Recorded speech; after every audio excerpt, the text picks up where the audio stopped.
J Jayalalithaa என்னும் நான் அன்று வந்ததும் இதே நில, என்று வந்ததும் அதே நில, என்றும் உள்ளது ஒரே நில.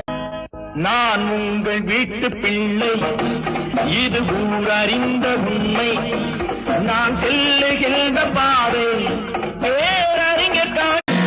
சிலர் ஆசைக்கும் தேவைக்கும் வாழ்வுக்கும் வசதிக்கும் ஊரார் கால் பிடிப்பார். ஒரு மானமில்லை, இருந்தாலும் மறைந்தாலும் பேர் சொல்ல வேண்டும். இவர் போல யார் என்று சொல்ல வேண்டும். இவர் போல. நான் உங்கள் வீட்டு பிள்ளை, இது ஊரறிந்த உண்மை. நான் செல்லுகின்ற பாதை